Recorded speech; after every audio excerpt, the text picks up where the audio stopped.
이른바 고발사주 의혹을 수사하는 고위공직자 범죄수사처는 손준성 검사와 국민의힘 김웅 의원을 잇따라 불러서 조사했습니다. 수사에 착수한 지 2달 만에 처음으로 핵심 인물들을 소환해 고강도 조사를 벌인 겁니다. 하지만 모두 혐의를 부인하고 있어 추가 소환이 불가피해 보입니다. 취재기자 연결하겠습니다. 손효정 기자. 네, 고위공직자 범죄수사처입니다. 네, 손준성 검사에 이어 어제는 김웅 의원이 밤 늦게까지 조사를 받았는데 공수처가 어떤 내용을 주로 확인했습니까? 네, 공수처는 어제 오전부터 밤 9시 반까지 12시간 가까이 김웅 의원을 조사했습니다. 올해 1월 출범한 공수처가 현직 국회의원을 소환한 건 이번이 처음입니다. 김 의원은 지난해 총선 직전 여권 인사들에 대한 고발을 사주했다는 의혹에 연루된 상태인데요. 공수처는 앞서 공개된 김 의원과 제보자 조성은 씨의 녹취록에 등장하는 저희가 누구인지를 밝히는데 초점을 맞춘 것으로 보입니다. 녹취록에는 지난해 4월 김 의원이 조 씨에게 고발장과 근거 자료를 전달하면서 통화한 내용이 담겼는데요. 당시 통화에서 김 의원은 윤석열 전 검찰총장을 언급하거나 저희라는 표현도 써서 고발사주 배경에 검찰이 있는 것 아니냐는 의혹이 불거졌습니다. 어제 조사에 앞서 실체 없는 의혹이라고 주장한 김 의원은 장시간 조사를 마치고 나온 뒤에도 20분 가까이 기자들의 질문에 답변했습니다. 특히 언론에 공개된 녹취록에 악마의 편집이 있다고 말하기도 했습니다. 전체적으로 다 보고 나서 상당히 악마의 편집이 좀 있었구나라는 좀 느낌이 들었었고.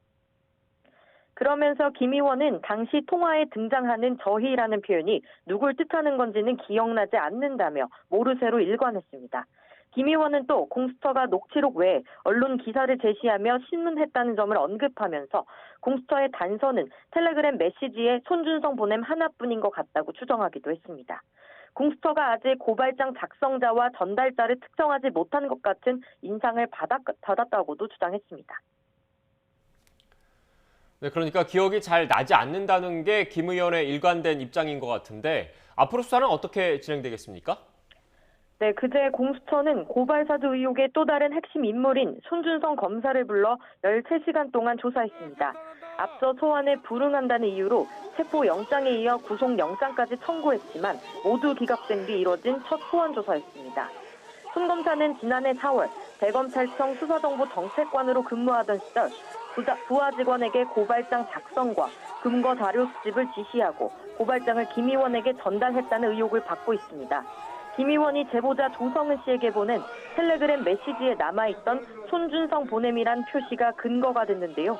그제 조사에서 공수처는 이 부분과 손 검사 부하 직원이 고발장 첨부 자료인 실명 판결문을 검색한 경위에 대해서도 추궁한 것으로 전해졌습니다. 손 검사 측은 텔레그램 메시지에 대해선 자신이 최초 전송자가 아니라 누군가로부터 전달받은 것을 반송했을 뿐이고 부하 직원의 판결문 검색은 정보 수집 업무의 일환이었다고 주장하기도 했습니다. 김 의원과 손 검사 두 사람 모두 혐의를 완강히 부인하고 있어 공수처가 의혹을 밝히기 위해선 추가 조사가 불가피해 보이는데요.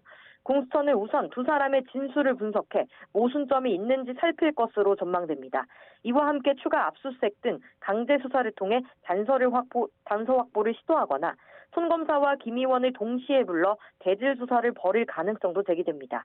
지금까지 고위공직자 범죄수사처에서 전해드렸습니다.